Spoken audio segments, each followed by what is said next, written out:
Fine. आपण बघत आहोत लाईट चॅप्टर. लाईट म्हणजे प्रकाश. हा चॅप्टर समजून घ्या, थोडासा हेवी आहे, त्यामुळे प्रत्येक गोष्ट समजून घ्या. एखादी गोष्ट अवघड वाटली तरी इग्नोर करू नका, ऍट द एंड हे सगळे समजून घ्या. ठीक आहे. आता बघा, आता लाईट चॅप्टर समजून घेताना किंवा प्रकाश काय आहे हे समजून घेऊया. ठीक आहे. त्याचा पहिला घटक होईल आपला तो म्हणजे असेल रिफ्लेक्शन ऑफ लाईट. त्याला मराठीत म्हणतात प्रकाशाचे परावर्तन, म्हणजे रिफ्लेक्शन ऑफ लाईट म्हणजे प्रकाशाचे परावर्तन. तुमच्या मोबाईलची स्क्रीन आडवी करा, म्हणजे हॉरिझॉन्टल करा, म्हणजे तुम्हाला लेक्चर परफेक्ट दिसेल. ठीक आहे. प्रकाशाचे परावर्तन म्हणजेच रिफ्लेक्शन ऑफ लाईट असा हा टॉपिक आहे. ठीक आहे. समजून घेऊया. प्रथमतः लाईट काय असतं हे सगळं समजून घेऊ, मग पुढे जाऊ. बघा विद्यार्थी मित्रांनो, आपण जर जनरली बघितलं की आपण मागच्या लेक्चरला इलेक्ट्रोमॅग्नेटिक स्पेक्ट्रम ऑब्झर्व केला, आठवतं ना? इलेक्ट्रोमॅग्नेटिक स्पेक्ट्रम म्हणजे विद्युत चुंबकीय पट्टा. आपण जर बघितलं त्याच्यामध्ये व्हिजिबल लाईट नावाचा कन्सेप्ट होतो. व्हिजिबल लाईट म्हणजे काय? दृश्य प्रकाश, म्हणजे असा प्रकाश जो माणूस बघू शकतो हा प्रकाश. मग आपण आज जो अभ्यास करणार आहोत ना, आपण त्याच प्रकाशाचा अभ्यास करणार आहे जो प्रकाश मानव आपल्या डोळ्यांनी बघू शकतो. आणि प्रकाश सुद्धा एक काय आहे? एक इलेक्ट्रोमॅग्नेटिक म्हणजे विद्युत चुंबकीय लहर आहे. काही हरकत नाही. हा तुमच्या समोर जो आहे, जो आपण दिसतो आहे डायग्राम मध्ये, हा एक प्रकाश आहे जो तुम्हाला दिसतो आहे. हा प्रकाश, हा प्रकाश आपण बघितलेला नाही असं नाही, पण वेव्हलेंथ ज्याची तरंग लांबी 400 नॅनोमीटर पासून तर 750 नॅनोमीटर पर्यंत असते त्याला आपण काय म्हणतो? प्रकाश म्हणतो. त्याला आपण म्हणतो लाईट. आणि हा लाईटचे अनेक गुणधर्म आहेत, प्रॉपर्टीज आहेत, ज्या आपल्याला आजच्या लेक्चरला काय करायचे आहे, समजून घ्यायचे आहे, त्यांचा आपल्याला स्टडी करायचा. चला जाऊया. आता बघा, आता लाईट जो आहे, आपण कालच्या लेक्चरला सुद्धा बघितलं होतं की प्रकाशाचा वेग किती आहे. हा प्रकाशाचा वेग आज तुम्हाला कायम परत लागणार, म्हणजे 3 × 10⁸ मीटर पर सेकंद हा जो प्रकाशाचा वेग आहे हा तुम्हाला कायम पाठच करावा लागणार, याला पर्याय नाही. आहे प्रकाशाचा वेग, the velocity of light. Okay. त्यानंतर आपण जर बघितलं प्रकाश कधी पण कसा वाहतो? स्ट्रेट लाईन, म्हणजे सरळ रेषेमध्ये स्ट्रेट लाईन. त्या आपण हळूहळू बघणार आहोत. ठीक. अनेक प्रकाशाचे आपण अनेक गुणधर्म आज अभ्यास करणार आहोत. पुढचा आहे a light wave can be considered to travel from one point to another along straight line. Joining them, the path is called ray of light. थोडक्यात काय, समजा इथे पॉइंट ए जवळ इथून प्रकाशाचा किरण निघाला, तो पॉइंट बी पर्यंत गेला, मग हा जो ड्रॉ केला इथे मी ॲरो, त्याला आपण काय म्हणू शकतो? रे ऑफ लाईट, किंवा त्याला म्हणतात काय म्हणतात? प्रकाशाचं किरण. हा एक प्रकाशाचा किरण आहे. कारण आपण अभ्यास करताना प्रकाशाचा एकच किरण घेऊन अभ्यास करतो. ठीक आहे. त्यामुळे तुम्हाला रे ऑफ लाईट काय म्हणजे जास्त गरजेचं आहे. आणि खूप सारे रे ऑफ लाईट म्हणजे बंडल एकत्र आले, खूप सारे एकत्र आले, आपण त्याला काय म्हणतो? बीम. बीम मध्ये काय असतं? खूप सारे लाईट असतात, खूप सारे रे असतात, त्याला म्हणतात बीम. एकच किरण असेल तर रे ऑफ लाईट, त्यात खूप सारे रे असतील तर बीम ऑफ लाईट, असा कन्सेप्ट आहे. आता प्रकाशाचा अभ्यास करताना प्रकाशाच्या प्रॉपर्टी कुठल्या कुठल्या? एक आहे रिफ्लेक्शन. रिफ्लेक्शन म्हणजे काय? त्याला मराठीत काय म्हणतात रे? परावर्तन. एक आहे रिफ्रॅक्शन, म्हणजे त्याला म्हणतात अपवर्तन. आपण दोन्ही बघूया मराठी इंग्लिश मध्ये. रिफ्लेक्शन म्हणजे परावर्तन, रिफ्रॅक्शन म्हणजे अपवर्तन, डिस्पर्शन आणि स्कॅटरिंग. आता बघा, डिस्पर्शन आणि स्कॅटरिंग हे कन्सेप्ट जे आहे ते आपण जेव्हा पुढे बघू तेव्हा तुम्हाला याची माहिती मी अवश्य देईल. एक जे आहे त्याला म्हणतात अपस्करण, प्रकाशाचे अपस्करण. ठीक आहे, आपण ते बघणार आहोत जेव्हा पुढे आपण सांगितलं. ठीक आहे. आता बघा, त्याचं पहिलं बघा, प्रकाशाचे परावर्तन, रिफ्लेक्शन. आपण कुठे ऑब्झर्व करतो रिफ्लेक्शन?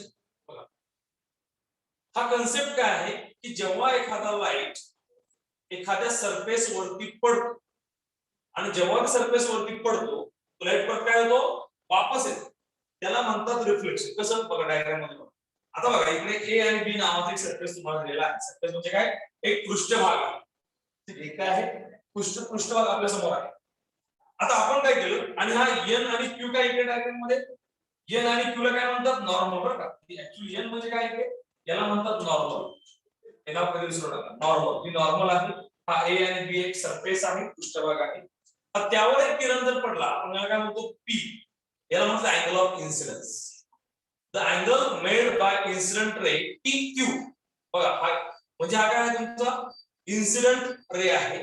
इन्सिडेंट रे आहे आणि त्यापासून जो अँगल तयार झाला त्याला म्हणतात अँगल ऑफ इन्सिडन्स आय. जो पुढे पडलेला आहे त्या पृष्ठभागावरती पडलेला आहे. आता काय होणार पुन्हा हा जो किरण आहे परत तो त्याच पृष्ठभागावरून परत वापस गेला त्याला काय म्हणतात अँगल ऑफ रिफ्रॅक्शन. जो क्यूआर दाखवला म्हणजे आपल्या समोर जी डायग्राम दिलेली आहे तुम्हाला ही डायग्राम परफेक्टली कोणाची आहे रिफ्लेक्शन म्हणजेच काय परावर्तनाची आहे. त्याच माध्यमातून किरण आला आणि त्याच माध्यमातून वापस गेला त्याला आपण काय म्हणतो परावर्तन म्हणजे रिफ्लेक्शन असं म्हणतो. यानंतर काय म्हणू आता in case of plane mirror the angle of incidence is equal to angle of reflection. म्हणजे काय असतं ते दोन्ही अँगल जे आहेत मी दिले होते I is equal to R. Plane mirror असेल ते बघा प्लेन मिरर म्हणजे आपण जो यूज करतो तो प्लेन मिरर. चला पुढे आता मिरर. आता आपण काय झालं हळूहळू रिफ्लेक्शन वरून मिरर कारण आपण आजच्या लेक्चर मध्ये फक्त प्रकाशाच्या बाबतीत नाही बघणार. आपण याच्यामध्ये लेन्स आणि मिरर म्हणजे काय म्हणतात लेन्स म्हणतात भिंग आणि मिरर म्हणजे आरशे. तर आपण आरशे आणि लेन्स हा टॉपिक जरासा किचकट आहे परत वारंवार सांगतो मी हे तुम्हाला घरी वाचून लवकर कळणार नाही तेव्हा प्रॉपर समजून घ्या लेक्चर मध्ये. मिरर आणि लेन्सेस पूर्णपणे प्रकाश ह्या गोष्टीशी लिंक आहे. ठीक आहे. आता बघा आपण जेव्हा पॉझिटिव्ह आणि निगेटिव्ह साइन कसे वापरायचे त्याबद्दल आहे. कारण की आपल्याला माहित असलं पाहिजे की मिरर मध्ये काय हे मिरर मध्ये रिफ्लेक्शन कसं काम करतं. बघा प्रथमतः आपल्याकडे मांडलेलं कॉन्व्हेक्स. आपल्या सर्वांना माहिती आहे मिरर दोन प्रकारचे असतात. एक असतो कॉन्व्हेक्स एक असतो कॉन्केव्ह. यांना मराठीत काय म्हणतात बहिर्वक्र आणि अंतर्वक्र. कॉन्व्हेक्स आणि कॉन्केव्ह. कॉन्व्हेक्स म्हणजे काय बहिर्वक्र बहिर्वक्र आणि अंतर्वक्र अंतर्वक्र. हा आरसा बहिर्वक्र आणि अंतर्वक्र आरसा समजून घ्या. आपल्या समोर आहे कॉन्व्हेक्स मिरर म्हणजे समोर कुठला आरसा आपल्याकडे कॉन्व्हेक्स म्हणजे बहिर्वक्र आरसा आपल्याकडे बहिर्गोल म्हणतात चालतं बहिर्गोल किंवा बहिर्वक्र. आता बहिर्गोल आरसा समजा आपल्याकडे आहे. आता आपल्याला बघायचं की याच्यामध्ये साइन कसे वापरतात डायग्राम समजून. आता प्रिन्सिपल ऍक्सिस आता तुम्हाला काय लक्षात ठेवायचा जो आरशाच्या मधोमध आपण टाकतो हा असतो प्रिन्सिपल ऍक्सिस जो ब्ल्यू कलरने आपल्याला दाखवलेला आहे. आता आपण जर पुढे बघितलं या प्रिन्सिपल ऍक्सिस वरती विद्यार्थी मित्रांनो 3 पॉइंट असतात. एक दाखवला तुम्हाला पी एक दाखवला एफ एक दाखवला सी. तिघांचे अर्थ काय यात एफ म्हणजे काय एफ म्हणजे फोकल लेंथ. एफ म्हणजे काय असते फोकल लेंथ. सी म्हणजे काय सेंटर ऑफ कर्वेचर इकडे रेडियस पण असते आणि पी म्हणजे इकडे आपण पॉइंट आहे सेंटरच आहे तुम्हाला पुढे सांगितलं. आता बघा आपण जर आता ऑब्झर्व केलं एक मिनिट आपण याच्यामध्ये काय करायचं थोडंसं हे स्क्रीन जे आहे थोडं क्लिअर करूया तुम्हाला क्लिअर दिसेल. बघा आता आपण जर यात बघितलं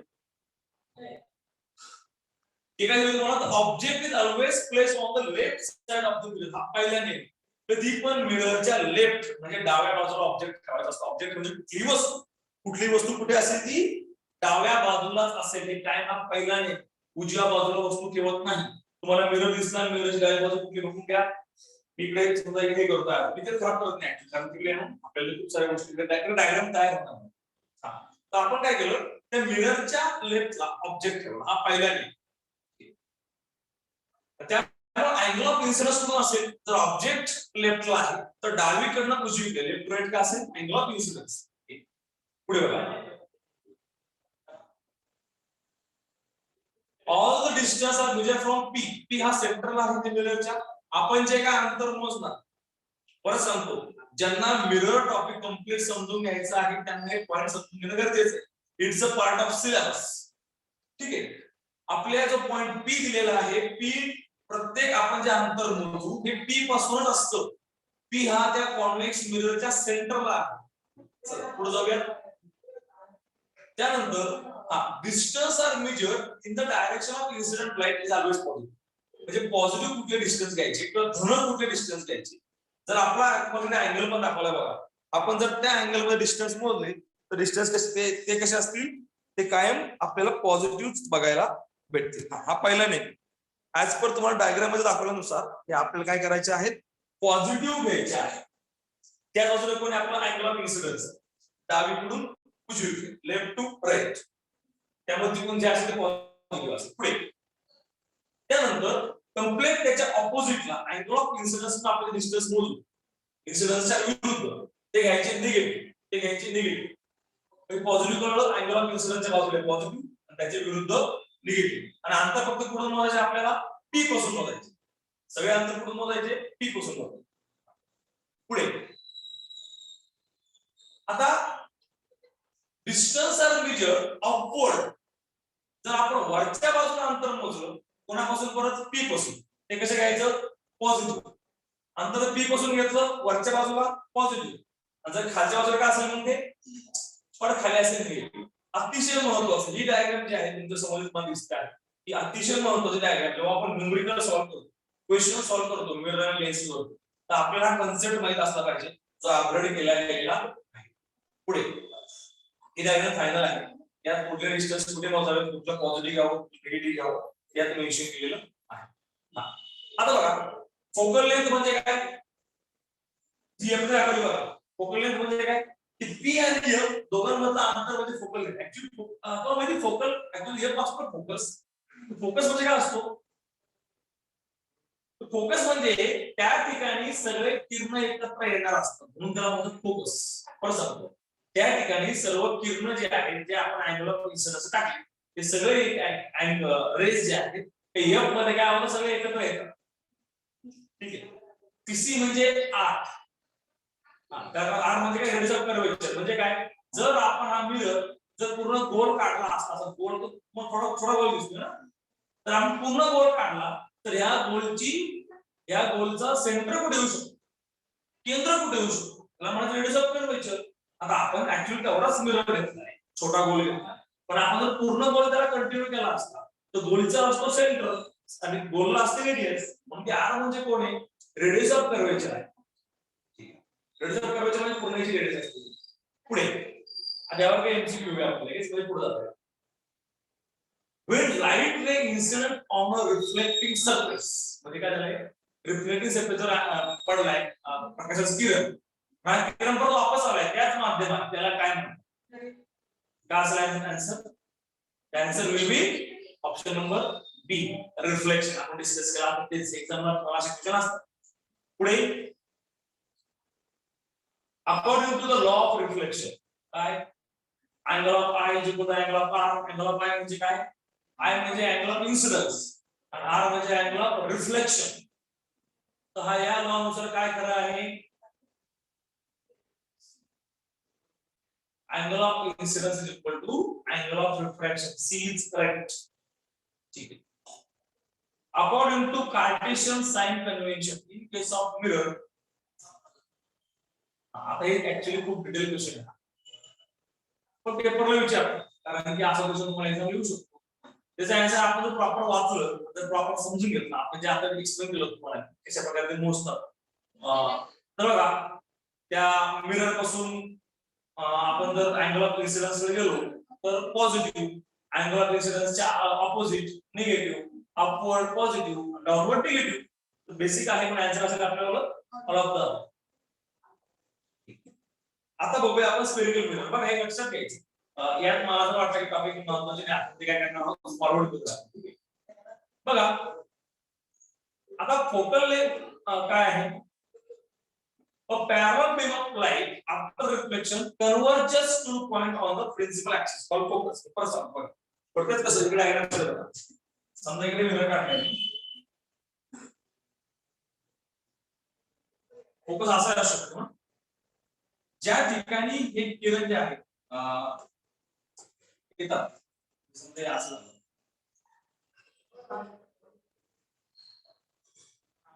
आणि या सेंट्रल साइडने म्हणाले बघा या बाजूला, याला म्हणायचं फोकस. थोडक्यात काय, ज्या पॉइंटला एक किरण सगळे एकत्र येतील ना त्याला म्हणायचं फोकस, वेगळं काही नाही. लक्षात तो म्हणजे फोकस. ज्या ठिकाणी ते म्हणलं बघा converges to the point on the principal axis. Principal axis हा वर्ड विसरू नका. प्रिन्सिपल ऍक्सिस म्हणजे काय? तुमचे जे पूर्णपणे मिरर आहे त्यावर जे आलेले काय त्याला प्रिन्सिपल ऍक्सिस म्हणतात. तर प्रिन्सिपल ऍक्सिस वरच फोकस असतो. प्रिन्सिपल ऍक्सिस वरती काय असतं? रेडियस ऑफ कर्वेचर असतो. आणि आपण ऑब्जेक्ट पण कुठे ठेवतो? प्रिन्सिपल ऍक्सिस वरच ठेवतो. आणि आपल्याला जी इमेज भेटते ना ती पण आपण प्रिन्सिपल ऍक्सिस वर काढतो. हा आहे तुमचा प्रिन्सिपल ऍक्सिस. आपण डॅश मारले पाहिजे आडवी रेष ती आहे प्रिन्सिपल ऍक्सिस. आणि फोकल लेंथ म्हणजे काय? मग the distance of focus from pole. संपलं. पोल म्हणजे कोण? हा पोल म्हणजे सेंटर. हा पी याला म्हणायचं पोल.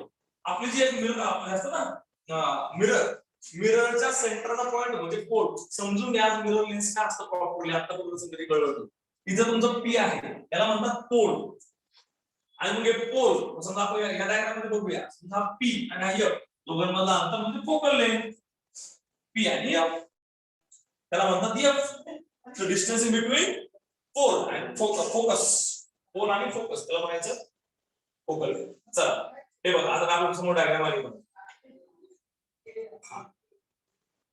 Consider concave mirror. आता आपण कॉन्केव्ह मिरर घेतो. डायग्राम मध्ये आपण ऑब्झर्व केलं विद्यार्थी मित्रांनो पी म्हणजे कोण आहे? पोल आहे. पोल म्हणजे काय असतो? आपल्या मिररचा सेंटर किंवा आपल्या लेन्सचा सेंटर म्हणजे पोल. दुसरं काय दिलं तुम्हाला? एफ. एफ म्हणजे काय विद्यार्थी मित्रांनो? फोकस. एफ म्हणजे काय? फोकस. फोकस म्हणजे काय? ज्या ठिकाणी सगळे जे रेज आहेत ते काय होतात? कॉन्व्हर्जन्स एकत्र येतात त्याला म्हणतात फोकस. आणि सी म्हणजे काय? सी म्हणजे रेडियस ऑफ कर्वेचर. जर आपण हा गोल पूर्णपणे असा कंटिन्यू केला असता असा जर आपण हा गोल काढला असता त्याचे काय असता? सेंट्रल असतं सी. वेगळं काही नाही करायचं एवढंच आहे. ठीक आहे. म्हणून त्याला म्हणतात रेडियस ऑफ कर्वेचर. हे लहान लहान कन्सेप्ट आहेत तुम्ही समजून घेणं अपेक्षित आहे. चला पुढे जाऊया. आता त्यानंतर काय? आता आपण जर बघितलं इथपर्यंत क्लिअर आहे. If ray of light OA जसं वर एक दिसलं असं ray of light OA traveling parallel to the principal axis falls on the mirror. म्हणजे आपल्याला आपण काय केलंय जो कम्प्लीटली काय होतो प्रिन्सिपल ऍक्सिसला पॅरलल समांतर चालतो. तो पुढे पडला मिरर वरती येऊन पडला. आता मिरर वरती पडला म्हणजे काय होईल? रिफ्लेक्शन. तो बघा कम्प्लीट फोकस मध्ये गेला. रूलच कुठलाही रे असो तो कुठे घुसणार आहे? फोकस मध्ये घुसणार आहे. फोकस मध्ये पॉइंट असतो त्या ठिकाणी काय होतं? कन्व्हर्जन्स ऑफ रे. तिकडे रे सगळे एकत्र कम्प्लीट फोकस मध्ये घुसतात. हे असं घडतं ना प्रत्यक्षात. मला एक्सप्लेन करतो स्टेप बाय स्टेप. त्यानंतर काय होणार मग? तिकडे ऍक्च्युअली लहान फॅक्ट असे आहे की आपण जर प्रॉपर ड्रॉप केला ना विद्यार्थी मित्रांनो जर समजून घ्या मध्ये पॉइंट ए टू सी त्याच्यामध्ये जो अँगल आहे आपण कम्प्लीट काढला असेल सी म्हणजे अँगल ऑफ कर्वेचर. हे प्रत्येक गोष्ट रिलेटेड आहे. दोन्ही अँगल थीटा आहे बघा. अँगल OAC थोडंसं ऑब्झर्व केलं तुम्ही तर आणि अँगल QAC दोन्ही पण थीटा असतात. दोन्ही अँगल सेम पुढे अँगल इक्वल आणि हा आपण जर अँगल काढला तो 90 डिग्री सगळं ठरलेलं असतं.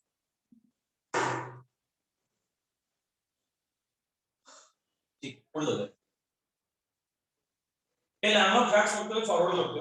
आता ते बघून घ्या. आर कळा तुम्हाला कुठला आहे? एफ कळा कुठला आहे? F means focal length, the distance in between pole and focus. Focal length means the distance in between pole and focus. समजून घ्या.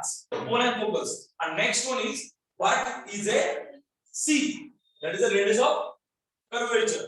That is the distance in between. Distance actually radius असते मिररची. काय असेल ते? R capital R. Distance in between pole and center of curvature. Radius of curvature. पुढे आता मागे diagram diagram आता यात काही लहान फॅक्ट्स आहेत फक्त आपण त्या डेटमध्ये जाणार नाही.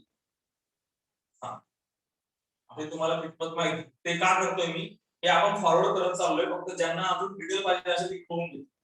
त्यामुळे आपण ते फक्त नेक्स्ट करत चाललोय. ठीक आहे. फक्त तुम्हाला फॅक्ट समोर बघायचे आहे की डायग्राम फायनली बघ तुम्हाला आपण प्रॅक्टिस डायग्राम आपलं इक्वेशन लागतं. आपण इक्वेशन काढू पुढे हळूहळू. हे ज्याला पाहिजे त्याच्याकरता टाकतो आहे पण हे घ्या लेवलला अभ्यास केला काय टेन्शन तुम्हाला टॅन वगैरे नसतं विषय. फायनल इक्वेशन समोर बघा आपल्या डेरिव्हेशन्स तुम्हाला नाही येत म्हणून फॉरवर्ड करतोय बरं का. हे बिना कामाचे असं नाही. पण एखाद्याला क्युरिओसिटी असते कसं आलं सर, मग त्याने बघून घ्यायचं. हे बघा कॅपिटल आर म्हणजे काय रे? हा, मग पेपरवर तुम्हाला न्यूमरिकल असतात. जर तुम्हाला फोकल लेंथ दिलेली असेल, फोकल लेंथ दिली, मला ते काय म्हणते की रेडियस ऑफ कर्वेचर काढा. आर म्हणजे कोण? Radius of curvature. कसं काढणार मग? Radius of curvature is equal to 2f. हा पहिला फॉर्म्युला तयार झाला. फक्त फॉर्म्युला ऍक्सिस लिहून तरी घ्या, ठीक आहे, किंवा लक्षात ठेवा. किंवा फोकल लेंथ म्हणजे काय? Focal length he radius of curvature half असते. जर तुमच्या मिररचं रेडियस ऑफ कर्वेचर 10 आहे, फोकल लेंथ किती असेल? 5. हे फॉर्म्युला लक्षात ठेवा. हा स्टँडर्ड फॉर्म्युला. तुम्हाला सगळे फॉर्म्युले पण सांगेल मी कुठे कुठे आहे, कुठून कुठून न्यूमरिकल येऊ शकतात ते तुम्ही फक्त ध्यान करून ते लक्षात ठेवा. पुढे यावर असलेले numericals. The focal length of spherical mirror is, हे बघा आपण त्याला जाणून बुजून काय म्हणतो? Spherical mirror. कारण तो प्लेन मिरर नाही. कारण प्लेन मिरर मध्ये काय होतं सगळ्या गोष्टी? कारण प्लेन मिरर मध्ये angle of incidence equal to angle of refraction असतो. तिकडे तुम्हाला बघायला भेटणार नाही. त्यामुळे आपल्याला काय बघायचं असतं? Spherical mirror. कारण प्लेन मिरर कसं काय असेल अँगल ऑफ तो कर्वेचर कसं केलं त्याला? प्लेन आहे तो टर्न थोडी, तर अँगल ऑफ तुम्हाला कर्वेचर आहे. समजून घ्या प्रत्येक गोष्ट. The focal length of spherical mirror is same for all line. काही फरक पडत नाही तुम्ही लाईट कुठल्या फोकल लेंथ कॉन्स्टंट असते, सगळ्यात महत्त्वाचं. ठीक आहे, नेक्स्ट यात पुढे बघा. आपण जर यात बघितलं, next question. If spherical mirror is immersed in liquid, it's focal length will. आपण काय केलंय? आपण तर काय केलं? स्फेरिकल मिररला लिक्विड मध्ये टाकले, तर त्याच्या फोकल लेंथचा काही फरक पडेल का? ती वाढेल का? इन्क्रीज होईल का? डिक्रीज होईल का? तर तेवढीच राहील की depend on the nature of liquid. काय वाटतं? Remain unchange. बरं लक्षात घ्या, फोकल लेंथला काही फरक पडत नाही, तुम्ही काही करा. कारण फोकल लेंथ कशावर अवलंबून आहे? पूर्णपणे रेडियस ऑफ कर्वेचर वरती अवलंबून असते. असं बघितलं ना आपण, focal length is equal to 2r. मिररचं जेव्हा साईज बदलेल तेव्हा सगळ्या गोष्टी बदलतील, तोपर्यंत नाही. तर मिरर इक्वेशन एकदम महत्वाचं. यावर आपल्या एक्झामला क्वेश्चन असतो. आपण काय करावं? मिरर म्हणजे आरसा. बघा आपण आरसाचा अभ्यास करतो. तुम्हाला मिरर म्हणजे आरसा आय होप माहित असेल. मिररचं इक्वेशन आहे, त्या इक्वेशनचं डेरिव्हेशन दिलेलं आहे. पण आपण डेरिव्हेशन न बघता आपण डायरेक्ट काय होणार आहोत? इक्वेशन पर्यंत रीच होणार आहोत. जसं की फक्त तुम्हाला पाहिजे असेल तर बघा, की माझ्या डायग्राम परत आपल्या वेळी सेम इकडे जे आहे. आता इकडे बघतो, ऑब्जर्व करा. ऑब्जेक्ट इथे आहे आणि इमेज पण इथे आहे. म्हणजे मिररच्याच लेफ्टला ऑब्जेक्ट आणि मिररच्याच लेफ्टला इमेज, असं दोन्ही बाजूला भेटतं. ठीक आहे, कारण ते काय मिरर ना दोन्हीकडे असतं एका बाजूला. हा, जरी लेन्स असतं काय झालं असतं? लेन्स असते ती इमेज कुठल्या बाजूला गेली असते? लेन्स असते ती इमेज राईटला गेली असते. आता हे तुमचं मिरर आहे, रिफ्लेक्शन मागायला आपण. हा, बाकी तुम्हाला कळलं फोकल लेंथ एफ बघून घ्या. नंतर तुमचं व्ही. हा, आता लक्षात घ्या इथे व्ही आणि यू काय? हा आपल्या करता म्हणतो. व्ही म्हणजे कोण इकडे? The distance in between mirror and V image, and u is the distance in between pole and object. लक्षात हे पुन्हा लक्षात ठेवा. यामध्ये v आणि u मध्ये कन्फ्युजन होतं. v म्हणजे मी महत्व बोललो होतो. आपण सगळे आपण पुढे गेलो p पासून घेऊ. हे मग आपण डिस्कस केलं होतं, हे ठरलेलं. मग आपण सगळे डिस्टन्स p पासून घेतो ना. गोष्ट ऐका का काय झालं. v म्हणजे कोण आहे? हा v तुम्हाला वारंवार येणार आहे, वारंवार कन्फ्युज करणार आहे v आणि u. v म्हणजे लक्षात ठेवा हे डिस्टन्स फ्रॉम कोण आहे?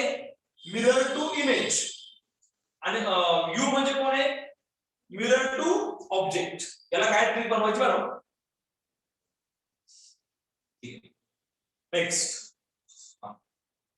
we have written the mirror equation or the relationship between the object distance u, image distance v and focal length. म्हणजे आपल्याला काय करायचं आता?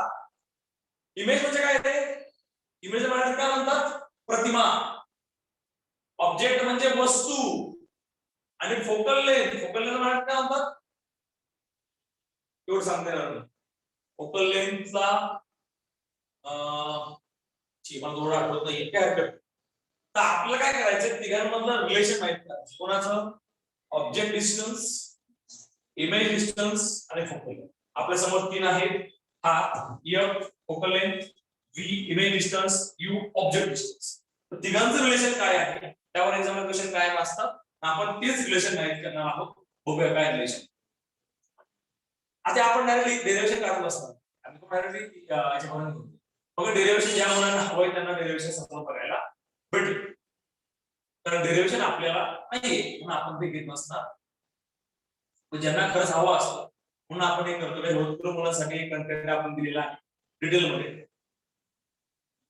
कारण उद्या तुम्हाला वाटलं आपल्याला डिटेलमध्ये माहिती करायचं आहे कसं करणार. केवळ इक्वेशन तयार होत आहे स्लोली. Final equation. अतिशय महत्वाचं equation मिररचं. 1/v + 1/u = 1/m. I think तुम्ही लोकांनी हे इक्वेशन कुठेतरी यापुढे बघितलं असणार. इव्हन एमपीएससी जेवढ्या काय एक्झाम होतात त्या सगळ्या एक्झामला याच्यावरती क्वेश्चन विचारतात. काय करतात तुम्हाला न्यूमेरिकल्स मध्ये तुम्हाला व्ही सरळ सांगतात तुम्हाला ते की आरशापासून प्रतिमेचा अंतर एवढा आहे. आरशापासून त्याच्या येणाऱ्या आरशापासून वस्तूचा अंतर एवढा आहे. बघा व्ही म्हणजे काय आहे आता? Distance in between mirror and image. Very good. इकडे व्ही म्हणजे इमेज आहे. Distance in between mirror and image. आणि यू म्हणजे कोण आहे? Distance in between mirror and object. आणि एफ म्हणजे कोण विद्यार्थी मित्रांनो? Focal length. एफ. बस. तो तुम्हाला याच्यामध्ये दोन दिलेला असेल एक काढता आला पाहिजे तुम्हाला. That's it. This relation is non as a mirror equation. तर ते पाठ असणं गरजेचं आहे. मॅग्निफिकेशन. मॅग्निफिकेशन म्हणजे काय? एखादी वस्तू मोठी होणे त्याला म्हणतात मॅग्निफिकेशन. म्हणजे मॅग्निफाईज करणं. जसं आपल्या आसपास प्रोजेक्टर. प्रोजेक्टर काय करतो? प्रोजेक्टरला ही इमेज मोठी करतो की नाही त्याला म्हणतात मॅग्निफिकेशन. मग एखादी वस्तू मॅग्निफिकेशन मला कसं होतं? हा फॉर्म्युला मॅग्निफिकेशनचा ज्यावर सुद्धा खूप वेळा क्वेश्चन पडतात. बघा यात काय दिलं? एच म्हणजे कोण आहे? Height of image. ठीक आहे. आणि यातला एच कोण आहे? Height of object. जर तुम्हाला माहिती करायचं मॅग्निफिकेशन किती आहे काय केलं फक्त त्यांनी वरती घेतलंय image height of image divide by height of. Paper एवढा सिंपल क्वेश्चन विचारला गेलाय की हाईट ऑफ ऑब्जेक्ट काहीतरी दिले असेल, हाईट ऑफ इमेज काहीतरी दिले असेल आणि height of object height of image यांच्यावरून काय करा मॅग्निफिकेशन करा. मुलांना हा फॉर्म्युला माहित नसेल. खूप सिंपल फॉर्म्युला आहे. H1 आपण H हा फॉर्म्युला तुम्हाला माहित असेल विद्यार्थ्यांनो तर आपण परफेक्टली गोष्ट माहित करू शकतो. हा आता आपण H1 आणि H कसे पॉझिटिव्ह त्या अवलंबून ठेवले वगैरे पुढचं भाग. कारण जर इमेज खालच्या बाजूला तयार झाली काय होईल? निगेटिव्ह होईल. इमेज वरच्या बाजूला असेल तर पॉझिटिव्ह होईल. ते ऑब्जेक्ट खालच्या बाजूला ते बघू आपण. डिपेंड ऑन क्वेश्चन कसं विचारलं गेलं ही मागायची काय गरज.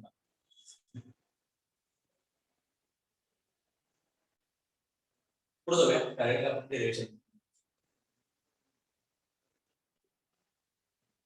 तर आज तुम्हाला याला एक आयएमपी फॉर्म्युला म्हणून लक्षात ठेवा सगळे. मिरर इमेजवर जर तुम्हाला क्वेश्चन पडला एक्झामला फक्त ते फॉर्म्युले प्रॉपर माहित ठेवा आणि याचे अर्थ माहित ठेवा. मॅग्निफिकेशन माहित करायला जर तुम्हाला चुकून हे दिलेले नाही दोघांची हाईट दिलेली नाही ऑब्जेक्टची आणि इमेज जर तुम्हाला त्यांनी काय दिलं फक्त व्ही आणि यू म्हणजे काय? व्ही म्हणजे distance in between mirror and image आणि यू म्हणजे डिस्टन्स इन बिटवीन. आता कधी कधी काय करता माहिती का ते मॅग्निफिकेशन विचारत नाही तुम्हाला. ते काय म्हणतात माहिती का तुम्हाला? जर एखाद्या वस्तूचं हाईट सॉरी इमेजची हाईट एवढी एवढी आहे त्यानंतर ऑब्जेक्टची हाईट पण एवढी एवढी आहे तर हे माहित करा की मायनस करा तर हे माहित करा की तो ऑब्जेक्ट मिरर पासून किती लांब ठेवलाय यू माहित करा. यू आपल्याला माहित करायचं असतं आणि व्ही पण दिलेला असतो. काही येते तर तुम्हाला सांगतील ऑब्जेक्टची मिररची हाईट दिलेली असेल ऑब्जेक्टची आणि इमेजची हाईट दिलेली असेल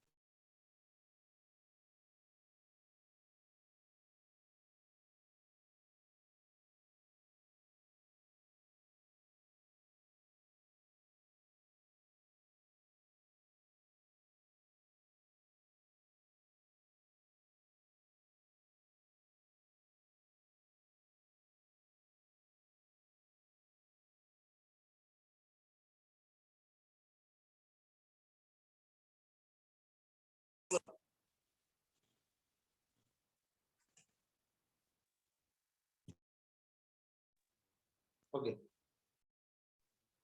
is it sound is clear? आता तो आवाज क्लिअर? गुड. ती फक्त मोबाईलची इमेज तयार झालेली आहे. ठीक आहे, थोडं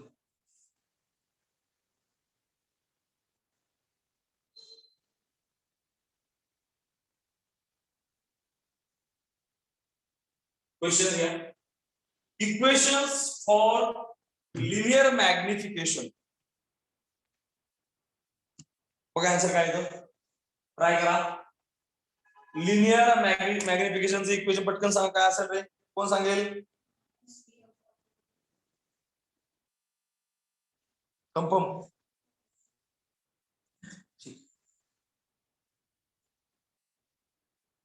मायनस बी, मायनस म्हणतो बरं तिकडे. पुढे the expression for mirror equation. हा, यात मायनस प्लसचं कन्फ्युजन प्लीज करू नका बरं का. जर तुमचं मायनस प्लस चुकलं ना, जर मायनस प्लस जर चुकलं तर आन्सर पूर्णपणे विद्यार्थी मित्रांनो वेगळं येऊ शकतो. त्यामुळे ती पण जरा तुम्ही काळजी घ्या. ठीक आहे, पुढे आता पुढे बघा. आता बघूयात नेक्स्ट टॉपिक, तो असेल आपला रिफ्रॅक्शन. चलो फाईन, सुरू. रिफ्रॅक्शन म्हणजे काय? When ray of light incident obliquely, म्हणजे कसा? तिरपा, सरळ कसा तिरपा गेला. पण सरफेस असा आहे किंवा पृष्ठभाग असा विद्यार्थी मित्रांनो, ज्या पृष्ठभागामध्ये दोन माध्यम वेगळे होतात. माध्यम म्हणजे काय लक्षात घ्या, माध्यम स्थायू, द्रव, वायू काही असू शकतं. जसे की हवा माध्यम आहे, आपल्या घरामध्ये असा पाण्याचा ग्लास, ग्लास मधलं पाणी म्हणजे एक लिक्विड माध्यम आहे, किंवा काच, काच एक सॉलिड माध्यम आहे. ठीक आहे, मिडियम कम्प्युजन करू नका. पुढे मिडियम, हवा एक मिडियम आहे, पाण्याचा काचेचा ग्लास, काच एक मिडियम आहे, ते सॉलिड मिडियम आहे, आणि पाणी सुद्धा एक मिडियम आहे. जेव्हा दोन मिडियम चेंज होतील ना, जेव्हा दोन मिडियम चेंज होतील तेव्हा काय होणार? रिफ्रॅक्शन. रिफ्रॅक्शनला मराठीत काय म्हणतात? अपवर्तन. रिफ्लेक्शनला मराठीत काय म्हणतात? अपवर्तन. याला म्हणतात अपवर्तन. आपण टॉपिक इंटरेस्टिंग आहे हे बघा, डायग्राम म्हणून सुद्धा ऑब्झर्व करा. याला म्हणतात अपवर्तन. तुम्ही ऑब्झर्व करताय स्क्रीनवर. अँगल ऑफ इन्सिडन्स तुम्हाला दिसतो आहे, त्यानंतर angle of refraction. Reflection refraction. पण बारीक ऑब्झर्व करायचं, वरती मिडियम वेगळं आणि खाली मिडियम काय आहे वेगळे. वरच्या मिडियम म्हणूया आपण 1, खालच्या मिडियम म्हणूया मिडियम 2. पण बघा एवढं सांगितली गोष्ट ऑब्झर्व करा की वरचं मिडियम कसं आहे? रेअरर. रेअरर म्हणजे काय आहे? Rarer medium means it's like air, हवेसारखा आहे, हवा. Rarer means air medium, like, or denser medium means it's like glass or water. आणि तर इथून पुढे रेअरर मिडियम आणि डेन्सर मिडियम काय नाही मी आताच क्लिअर करतो. रेअरर मिडियम म्हणजे इट्स लाईक एअर, हवेसारखं असतं, आणि डेन्सर मिडियम म्हणजे कसं असतं? एक तर लिक्विड पाण्यासारखं असतं, किंवा मग ते ग्लास, काच, काचेसारखं असतं. म्हणजे वारंवार तुम्हाला सांगायचं काम करणार नाही. आपल्याला समोर दिसत आहे ही डायग्राम परफेक्टली कोणाची आहे? रिफ्रॅक्शन म्हणजे अपवर्तनाची. स्नेल्स लॉ अतिशय महत्त्वाचा. जेव्हा आपण रिफ्रॅक्शन हा शब्द वापरतो, स्नेल्स लॉवर सुद्धा खूप सारे एक्झाम प्रश्न विचारले गेले आहेत. काय आहे स्नेल्स लॉ हे समजून घेऊया. बघा, आपण जर बघितलं विद्यार्थी मित्रांनो, स्नेल्स लॉ काय आहे तर व्यवस्थित डिस्कशन करा स्नेल्स लॉ बद्दलचं काय असेल ते आणि समजून घ्या. जसं की आपण बघितलं द रेशो ऑफ साइन, बर का, साइन म्हणजे तुम्हाला साइन साइन जर बॉस साइन घ्यायचं, त्यात काय करायचं? अँगल ऑफ इन्सिडेंट घ्यायचा भागिले अँगल ऑफ रिफ्लेक्शन. हे फक्त फॉर्म्युल्यात मापलंय, हे तुम्हाला वारंवार लागणार आहे. हा तुमचा स्नेल्स लॉ डायरेक्ट पाठ करतो. Sine I upon sine R. आणि n2n1 म्हणजे काय रे? रिफ्रॅक्टिव्ह इंडेक्स, अपवर्तनांक म्हणता याला. ऐकले का? रिफ्रॅक्टिव्ह इंडेक्स म्हणजे n किंवा म्यू. बघा रिफ्रॅक्टिव्ह इंडेक्स एक तर एन किंवा म्यू कशाने पण दाखवतील. म्यू अपॉन 1, म्यू 1 आणि म्यू 2 सुद्धा म्हणतील ते. रिफ्रॅक्टिव्ह इंडेक्स म्हणजे काय? प्रत्येक जो मीडियम आहे, प्रत्येक पदार्थ आहे, या पदार्थाचा रिफ्रॅक्टिव्ह इंडेक्स वेगवेगळा असतो. म्हणजे काय? एखादा प्रकाशाचं किरण त्याला रिफ्रॅक्ट करण्याची प्रत्येकाची कॅपॅसिटी कशी आहे? वेगवेगळी आहे. त्यालाच म्हणतात रिफ्रॅक्टिव्ह इंडेक्स, वेगळं काही नाही. हा फॉर्म्युला स्टँडर्ड आहे जो तुम्हाला समोर दिसतो आहे. साइन आहे, आपण साइन आहे पेपरला असं येऊ शकतं की दिलेल्या पर्यायापैकी स्नेल्स लॉ कुठला आहे. हे दिले बघा. N1 म्हणजे काय? पहिल्या मीडियमचा रिफ्रॅक्टिव्ह इंडेक्स आणि N2 म्हणजे काय? दुसऱ्या मीडियमचा. कारण आपल्याला माहिती आहे रिफ्रॅक्शन मध्ये काय होत नाही, मीडियम चेंज होतात, त्यामुळे आपल्याला दोन मीडियम घ्यायचे. हा N21 चा अर्थ काय आहे? N21 म्हणजे काय? हे आपण असं बनवू शकतो. N21 म्हणजे काय? किंवा N12 असं म्हणताय, असं पण चालतं, काय फरक पडत. याचा अर्थ असा होतो की जो रे जो आहे मीडियम 2 मधून मीडियम 1 मध्ये गेला किंवा मीडियम 1 मधून मीडियम 2 मध्ये गेला, असं म्हणू शकतो आपण. त्याच्या मांडून पण तुम्हाला कळलं पाहिजे की कुठं कुठे गेला पुढे. असं बोलले ते N1 साइन आहे, त्यांनी काय फक्त तिरकस गुणाकार केला, क्रॉस मध्ये पुश वाईट time.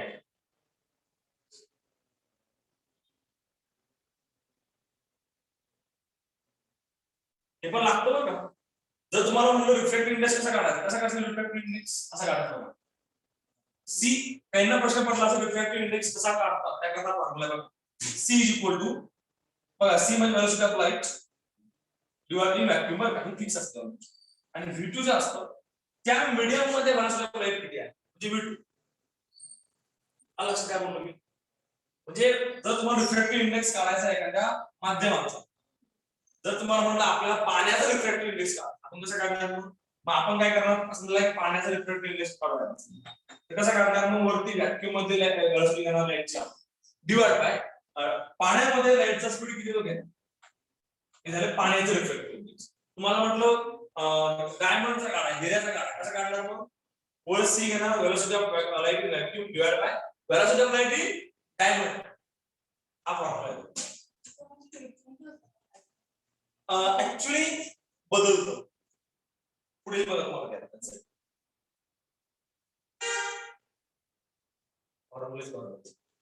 Velocity of light in medium माहिती तुम्हाला, c is equal to n lambda. हा फॉर्म्युला वाटतो कधी आपण घेतला बघा मागच्या लेक्चरमध्ये. फ्रिक्वेन्सी f म्हणजे फ्रिक्वेन्सी, लॅम्बडा म्हणजे वेव्हलेंथ. फक्त त्यांनी काय केलं, वेगळं काय नाही केलं, फक्त हा v जो रिप्लेस केलाय फक्त. हाच फॉर्म्युला लागला आपला, ठीक आहे. फक्त आता cc कॅन्सल झाले ना, त्याला V1 आपण V2 आपण असं म्हणतोय, तर f परत काय होईल, खाली फक्त काय राहील, संपलं ना. काय करायचं? म्हणजे आपण दोन मीडियमचा पण आपण काय करू शकतो, रिफ्रॅक्टिव्ह इंडेक्स काढू शकतो ना. हा फॉर्म्युला. अनेक फॉर्म्युले आहेत जे तुम्हाला माहित असणं गरजेचं आहे. आपण तिकडे वारंवार मेन्शन पण केलेले आहे. तुम्ही हा कन्सेप्ट समजून घेतलेला आहे.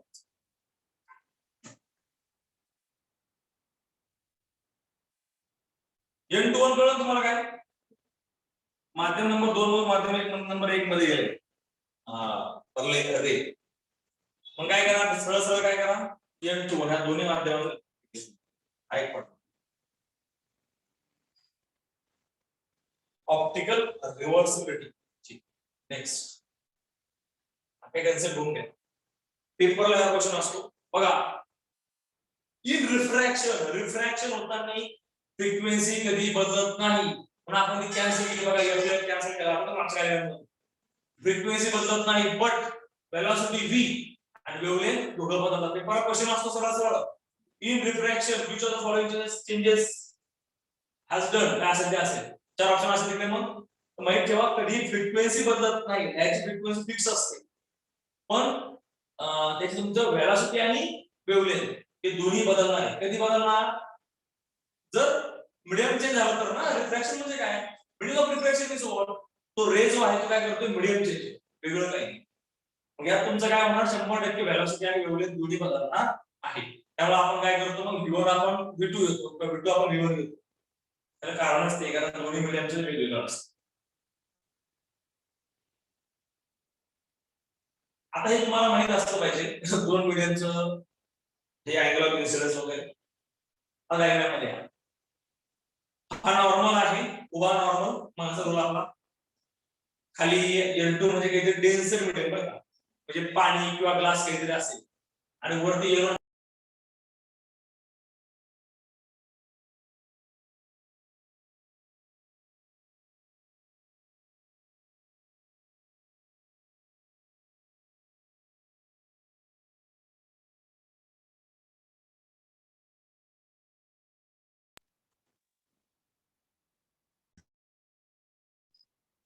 जी डॉटेड लाईन आहे साऊंड इज क्लिअर जी डॉटेड लाईन आहे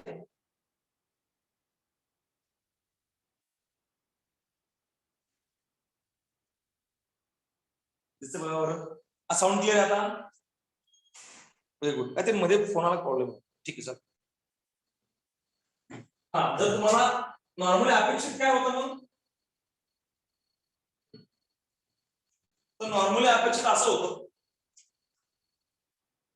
की हा रे सरळ जाणं अपेक्षित होतं सरळ जाणं जाता काय होतं तिकडे त्वरित तिकडेच राहतो आता पुढे बघा तो काय होईल बघा व्यवस्थित डायग्राम मध्ये आवडतो हा बघा तो काय झालाय रिफ्रॅक्टेड रे समजून या कन्सेप्ट काय बघा आता हा रिफ्रॅक्टेड रे म्हणजे जो इन्सिडेंट रे सरळ जाणं अपेक्षित होतं सरळ तो गेला नाही तो काय झालाय झुकलाय कोणाकडे हा व्हेरी गुड तो नॉर्मल कडे झुकलाय जे समोर डायग्रामला काय म्हणायचं याला म्हणायचं रिफ्रॅक्शन म्हणजे आपण डिस्कस केलं पण यात एक गोष्ट ऑब्झर्व करा कंडिशन कुठली दिली आहे अँगल ऑफ इन्सिडन्स बघा ना मोठा आहे अँगल ऑफ रिफ्रॅक्शन लहान आहे बघा हा खूप मोठा अँगल हा छोटा आहे हा अँगल मोठा आहे हा अँगल छोटा आहे डायग्राम मध्ये क्लिअर दिसते म्हणजे angle of refraction is greater than angle of incidence किंवा angle of incidence sorry angle of incidence is greater than angle of refraction ठीक पुढे जाऊ हे समजून घ्या बरं का आता N2 is greater than N1 म्हणजे याचा आणि हे असं असेल तर then R is greater than I म्हणजे रिफ्रॅक्ट यावेळेस काय होणार अँगल ऑफ रिफ्रॅक्शन मोठा असतो मग कळतंय काय चाललंय आपण कंडिशन काय बघितलं होतं यामध्ये जो N1 आहे म्हणजे वरचा जो आहे रेअर मीडियम याचा रिफ्रॅक्टिव्ह इंडेक्स जास्त होता आणि खालचा रिफ्रॅक्टिव्ह इंडेक्स कसा होता याचा कमी होता म्हणून काय झालं म्हणून अँगल ऑफ इन्सिडन्स मोठा थोडक्यात काय ज्याचा रिफ्रॅक्टिव्ह इंडेक्स जास्त सॉरी ज्याचा रिफ्रॅक्टिव्ह इंडेक्स जास्त त्याचा अँगल कसा असेल मोठा असेल ना लक्षात हे बघा इथे N1 लार्जर होता अँगल ऑफ इन्सिडन्स पण लार्जर आहे इकडे N2 बघा छोटा आहे अँगल ऑफ रिफ्रॅक्शन कसा आहे त्या मीडियमचा छोटा अशा डायग्राम मध्ये यात काय झाले यात N2 बघा यात N2 मोठा आहे तर अँगल ऑफ रिफ्रॅक्शन सुद्धा कसा आहे मोठा आहे आणि अँगल ऑफ N1 लहान आहे कारण N1 मध्ये काय आहे अँगल ऑफ इन्सिडन्स बघा ते बघा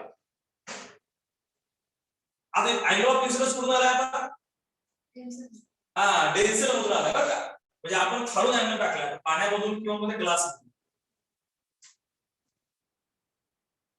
सेंटर आता बघा काय झालं इकडे अँगल ऑफ रिफ्रॅक्शन परत पण केव्हा होईल जेव्हा हे असेल तर हे डिपेंड आहे की आपण मीडियम कुठला समजूया कन्सेप्ट गोष्टी अँगल ऑफ म्हणजे N1 मोठा तर अँगल ऑफ इन्सिडन्स सुद्धा मोठा असतो असं झालं ना नाही उलट झालं याच्यामध्ये उलट जाते अँगल ऑफ रिफ्रॅक्शन मोठा आहे अँगल ऑफ इन्सिडन्स छोटा त्यांनी काय केलंय यांनी खालून तरी टाकला ना अपेक्षित मार्ग म्हणून टाकणं होतं ठीक आहे पुढे आता ऍप्लिकेशन ऑफ रिफ्रॅक्शन आपण आपल्या रोजच्या आयुष्यात रिफ्रॅक्शन कुठं बघतो एक ग्लास आहे बाहेर हवा आहे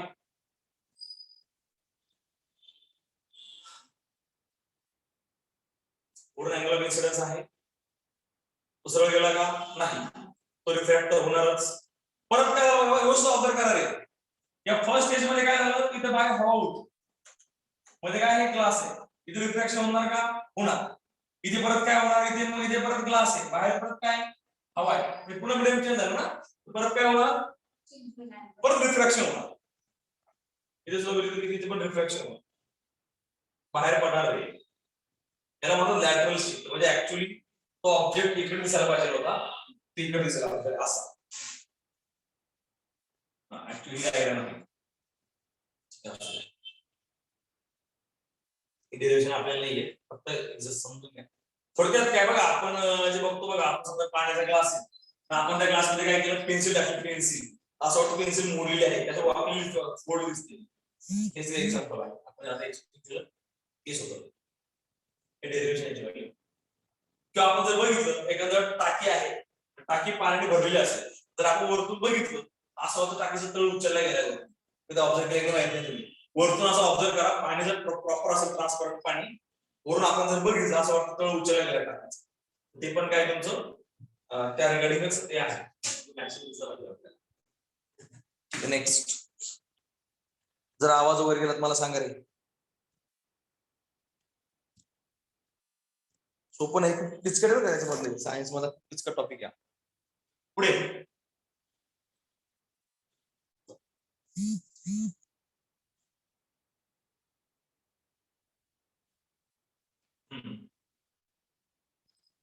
ऍक्च्युअली आता रिअल डेप्थ आणि अपरंट डेप्थ म्हणजे त्याचं म्हणणं काय, प्रत्यक्षात डेप्थ आपण वरून बघितलं आपल्याला काय वाटतं टाकी उचलली गेली ना, त्यांचं म्हणणं आहे की ऍक्च्युअली खरंच डेप्थ किती असते आणि आपल्याला किती दिसते हे तिथेच काढलं गेले. जेवढं आपल्याला काय बघायची गरज नाही इन डिटेल, पण ऍक्च्युअली असतं. बघा हे नदी आहे, नदीमध्ये कोण दिसतं तुम्हाला तिकडे, हा दिसतोय मासा, खोड वगैरे काही नाहीये, पण मासा जरूर जरासा भारी रंगीबेरंगी मासा. आता मासा खायला पण येणार, पक्षी आहे ना, बरोबर, चिमणी आहे. आता ऍक्च्युअली मुद्दा कसा आहे, आपण जर नाही का, नाही ना, आपण जर ऑब्झर्व वरती रिअल मिडियम आणि खाली डेन्सिटी, ठीक आहे. आता मुख्य मुद्दा काय असतो विद्यार्थी मित्रांनो, की वर जो पक्षी उडतो आहे त्याला ते खालचा मासा कसा दिसतो. कारण आपण नॉर्मली काय ऑब्झर्व केलं की आपल्याला जर उचललेला दिसतो खालून वरती ना, मग त्यात बघा त्यात त्याने यूज केलंय काय होत असेल पेक्षा तिथं परत नॉर्मल परत रिफ्लेक्शन झालं. ते आपण डिस्कस केलं आपण ते अपरंट डेप्थ आणि रिअल डेप्थ त्याबद्दलचा कन्सेप्ट आपण तुम्ही समजून घ्या, मला एवढं गरजेचं नाही. कोणाला वाटलं आपण करावं, हे बघा अपरंट डेप्थ आणि रिअल डेप्थ. फक्त नेक्स्ट करतो ज्याला पाहिजे त्याने बघून घ्या. डेरिव्हेशन्स हे पण आपल्याला करायचं. क्वेश्चन बघायला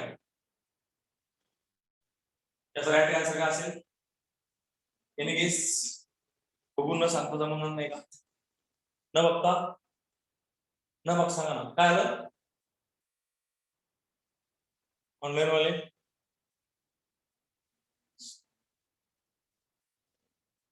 very good. N1 sin I is equal to sin R.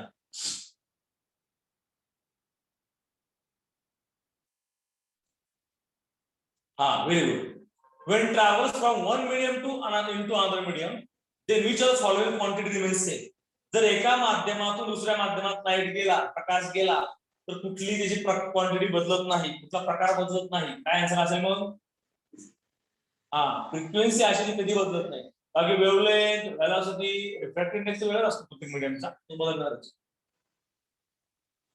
पुढचा कन्सेप्ट आहे critical angle, total inter reflection, हे आपल्याला अभ्यासायचं आहे. चला पहिला आहे क्रिटिकल अँगल. त्या मराठीत काय म्हणतात, ठीक आहे नाव क्रिटिकल.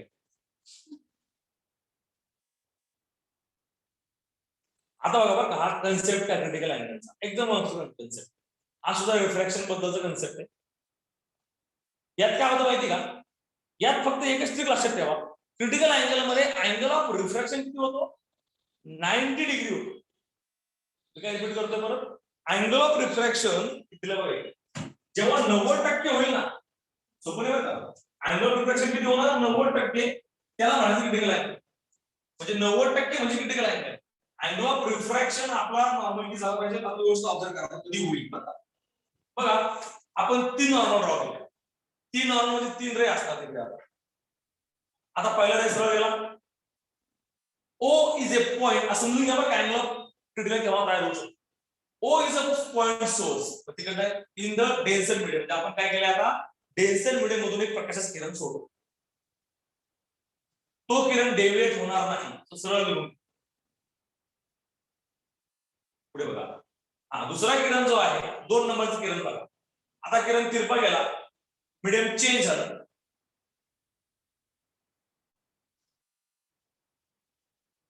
बघा रिफ्लेक्शन होणार I इक्वल टू R. म्हणजे आपण एक गोष्ट काय ऑब्झर्व केली डेन्सर मीडियम मधून जर डेन्सर मीडियम मधून जर रेअर मीडियम जर गेला काय होतं म्हणजे बघितलं आपण अँगल ऑफ रिफ्रॅक्शन मोठा असतो आठवलं का जर उलटा असतं तर उरून खाली आला काय झालं असतं अँगल ऑफ इन्सिडन्स मोठा असता आणि अँगल ऑफ रिफ्रॅक्शन लहान असतं उरून खाली किरण आला असता तर आता किरण थोडं वर चाललं ना आता उलट होणार अँगल ऑफ इन्सिडन्स छोटा असता आणि अँगल ऑफ रिफ्रॅक्शन मोठा असतो ज्या डायग्राम मध्ये लिहिले अजून संपलेलं नाही पुढे बघा तिसरा रे बघा आता यावेळेस काय झाले आता I equal to C move कसा होणार परफेक्ट आज इक्वल टू 90 बघायचं काट करणार तो परफेक्ट असा टाकला गेला आहे अँगल ऑफ इन्सिडन्स ठीक आहे झाले कंप्लीट ते 90 डिग्री मध्ये बेंड झाला कोण angle of refraction angle of refraction complete करा 90 डिग्री मध्ये झाला आणि यालाच म्हणायचं या अँगलला काय म्हणायचं क्रिटिकल अँगल अरे कळलं का here for this refracted ray the angle of incidence I is equal to C आणि ह्या जो अँगल तयार झाला याला म्हणायचं क्रिटिकल अँगल म्हणजे अँगल ऑफ इन्सिडन्स आपण काय म्हणतो क्रिटिकल अँगल समजून घ्या जेव्हा अँगल ऑफ रिफ्रॅक्शन 90 डिग्री होईल ज्या अँगल ऑफ इन्सिडन्सला परत ऐका ज्या अँगल ऑफ इन्सिडन्सला अँगल ऑफ रिफ्रॅक्शन किती होईल 90 डिग्री होईल त्या अँगल ऑफ इन्सिडन्सला काय म्हणायचं समजलं असं होऊ शकतं होऊ शकतं हा पुन्हा स्नेलचा स्नेल आपण काय म्हणतो स्नेल म्हणजे काय गुगल आहे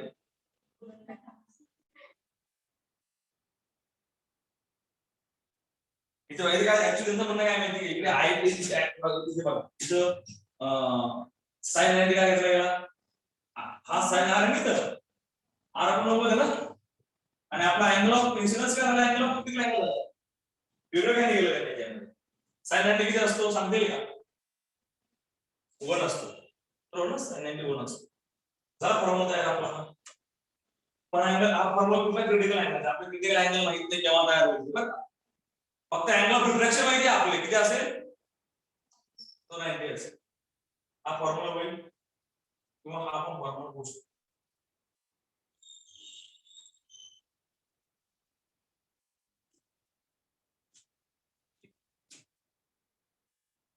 This is the relation between refractive index and critical angle. इकडे आलं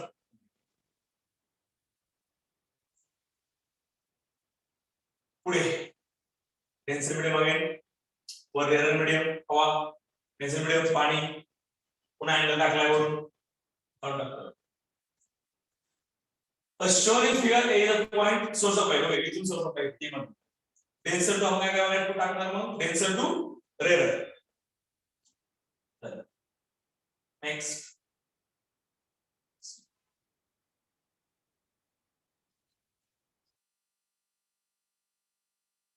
I angle of incidence angle of reflection as the angle of incidence I increases आपण काय केलं आता angle of incidence वाढवणार आहोत the angle of reflection also increases okay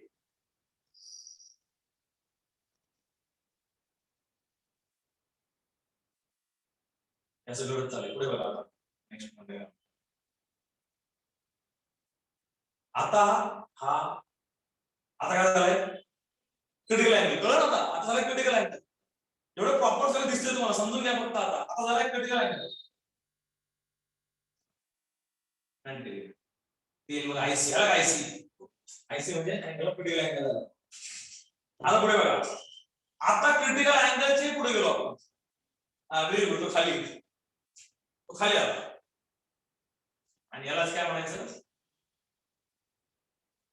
totally back into same medium, त्यामुळे reflection type. पुढे बघा, यालाच म्हणायचं टोटली रिफ्लेक्टेड रे. आणि मग यालाच आपण पकडून जो आहे आपला पुढचा कन्सेप्ट सुरू करणार आहोत, तो असेल आपला टोटल इंटरनल रिफ्लेक्शन. रिफ्लेक्शन तुम्हाला कळलं, क्रिटिकल अँगल कळला. आता बघणार आहोत टोटल इंटरनल रिफ्लेक्शन. याला काय म्हणतात? टोटल इंटरनल रिफ्लेक्शन काय म्हणतात? पूर्ण अंतर्गत परावर्तन. पूर्ण अंतर्गत परावर्तन म्हणजे टोटल इंटरनल रिफ्लेक्शन, असा हा टॉपिक आहे. ठीक आहे, पूर्ण अंतर्गत. बघा डायग्राम मध्ये गोष्ट ऑब्झर्व करा काय होतं बरं का. डायग्राम गोष्ट ऑब्झर्व करा. Angle of incidence is greater than angle of critical angle. आपण क्रिटिकल अँगलच्या पुढे गेलो का? आपण काय केलं होतं, क्रिटिकल अँगलला 90 डिग्री लागतो ना. आता आपण काय केलं, अँगल अजून वाढवला, ग्रेटर दॅन किती गेला, क्रिटिकल अँगल. काय झालं, तो डायरेक्ट वापस आला. तर माझ्या टेक्निकल सेम आहे. डायग्राम वापस बघा कसं चेंज झालं बघा. अँगल चेंज होत गेलाय आणि त्याबरोबर बरोबर खाली आला बघा वापस. ते एक फेनॉमेनॉन आहे टोटल इंटरनल रिफ्लेक्शनचं. म्हणजे सेम मीडियम वापस होतो. सेम मीडियम मध्ये काय होतं, वापस. टोटल इंटरनल रिफ्लेक्शन कधी होऊ शकतं, कधी पण नाही होत. पूर्ण अंतर्गत परावर्तन म्हणजे काय होतं, नावच दिले, मधल्यामध्ये किरण फिरतो. आपल्या भाषेत काय, तो किरण मधल्यामध्ये फिरतो. टोटल इंटरनल रिफ्लेक्शन होण्यासाठी पहिली नियम काय आहे, तो किरण जो आहे हा डेन्सर मीडियम मधून रेअर मध्ये गेला पाहिजे. रेअर टू डेन्सर चालणार नाही. म्हणजे हवेतून काचेमध्ये आलेला किरण टोटल इंटरनल रिफ्लेक्शन करणार नाही. त्याकरता किरण हा डेन्सर मधून रेअर मध्ये गेला पाहिजे, पहिला नियम. तरच काय होणार, टोटल इंटरनल रिफ्लेक्शन, पूर्ण अंतर्गत परावर्तन म्हणजे मधल्यामध्ये किरण फिरला पाहिजे. दुसरा नियम काय आहे, the angle of incidence is, the angle of incidence in the denser medium must be greater than critical angle. तुम्हाला बघितलं आपण, क्रिटिकल अँगल हा पेक्षा मोठा असेल, सी म्हणजे त्यापेक्षा मोठा असला पाहिजे. दोन नियम फॉलो झाले तर काय होणार, टोटल इंटरनल रिफ्लेक्शन होणार. त्याचे ऍप्लिकेशन आपण आपल्या रोजच्या आयुष्यात कुठं बघतो. पहिला आहे फॉर्मेशन ऑफ मिरॅज. मिरॅज मराठीत काय म्हणतात, मिरॅज. मृगजळा परिसर तू आहेस पण दिसत नाहीस, हे म्हणजे मृगजळ. फक्त भास आहे तो, डोळ्यांचा भास, मृगजळ. माहिती मृगजळ पण ऐकलं बघा, उन्हाळ्यात बघतो आपण मृगजळ. आता मिरॅज म्हणजे मिरॅज का, ठीक आहे, दॅट्स इट. आता ऍक्च्युअली कसं असतं माहिती का, तुम्हाला मिरॅज जर बघायचं असेल, वाटत वगैरे बघायला भेटतं, एवढंच नाही. त्या आपल्याकडे सुद्धा उन्हाळ्यात सुद्धा डांबरी रस्ते असतात, डांबरी रस्ते, डांबरी रोड, त्यावर सुद्धा बघायला भेटतं. हे बघा ऍक्च्युअली काय झालं गोष्ट, झाडाच्या शेंड्यामधून जो प्रकाश पुढे येतो तो प्रकाश सगळे काम करतो. ऍक्च्युअली काय होतं, ही जी जमीन आहे इथे कुलियर म्हणले ते, ही जमीन जरा थंड असते, लेसर वॉर्म एअर, पुढे खाली गरम हवा असते. आणि ऍक्च्युअली तिकडे दोन तापमान बदलल्यामुळे दोन रिफ्रॅक्टिव्ह इंडेक्स तयार होतात. म्हणजे हवेच्या दोन थरांमध्ये दोन तापमान वेगळे असतात. जमिनीपाशी जास्त गरम तापमान असतो, परत सांगतो, जमिनीपासून तापमान, ही जमीन आहे, हा बघा, हा तो ही जमीन आहे, तर जमिनीजवळ तापमान कसं पडत जास्त असतं. थोडं जर तुम्ही वरती गेले तापमान थोडंसं कूल आहे.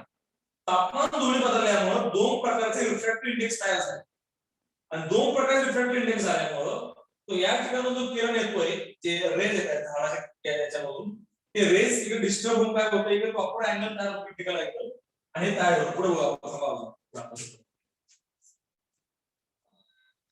हा उंट आहे बघा, वाळवंटात ते उंटाला पण दिसते, ते उंटावर कोणतरी बसतं बघा, शेख बसताय कोणतरी, शेख दुबईचा. त्यात बघा तिकून जर वस्तू बघितलं त्याला बघा असं दिसतंय खाली काहीतरी आहे, म्हणजे रिफ्लेक्शन असं वाटतं काय आरसा वगैरे ठेवलाय एखादा झालं ते हे लक्षात घ्या बरं का ते होण्याकरता काय महत्वाचं आहे काहीतरी झाड वगैरे उंच असलं पाहिजे आसपास बिल्डिंग वगैरे असले तर असलं पाहिजे तेव्हाच ते होईल नाहीतर नाही होणार इल्युजन हे बघा हे तुम्ही बघितलं असेल ऍटलिस्ट असं आपण जर रोडने चाललो असं वाटतं पण रोडला काही पाणी वगैरे साचते तिकडे पाणी वगैरे नसतं तर तेच म्हणजे याला म्हणतात मिरॅज तुम्ही हे बघितलं असेल असं वाटतं की आसपासचे झाडे यांचं रिफ्लेक्शन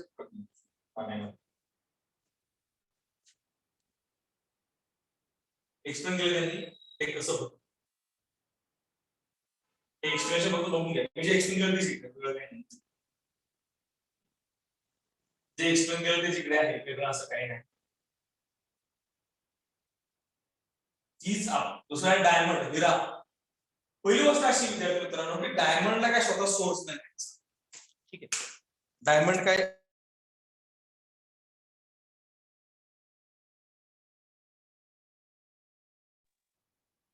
आता मुख्य मुद्दा काय जर डायमंडला स्वतःचा सोर्स लाईटचा जर नसेल मग डायमंड शाईन कसा करतो सोलर नाही पण तो डायमंड शाईन करतो डायमंड बघा कसं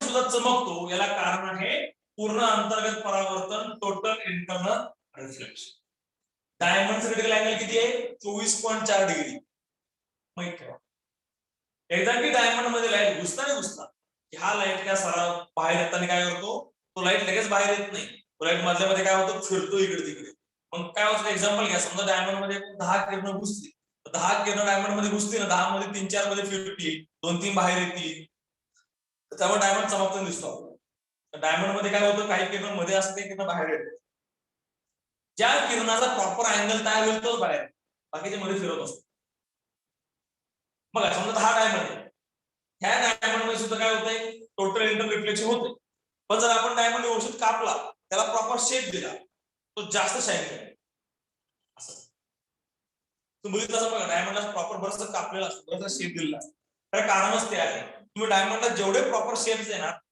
तेवढा हा डायमंड शाईन करणार विद्यार्थी कारण की जेवढे जास्त शेप तुम्ही प्रॉपर अँगल तयार होत जातो तेवढं ते इंटर रिफ्लेक्शन वाढतं जेवढं क्रिटिकल अँगल मध्ये जास्त मोठा अँगल तयार होईल तेवढं टोटल इंटर रिफ्लेक्शन जास्त होईल त्यामुळे हे अतिशय महत्वाचं आहे आणखी एक एक्झाम्पल आहे प्रिझम ऍक्च्युली प्रिझम फक्त आपण नॉर्मल बघत असतो पण प्रिझमचा वापर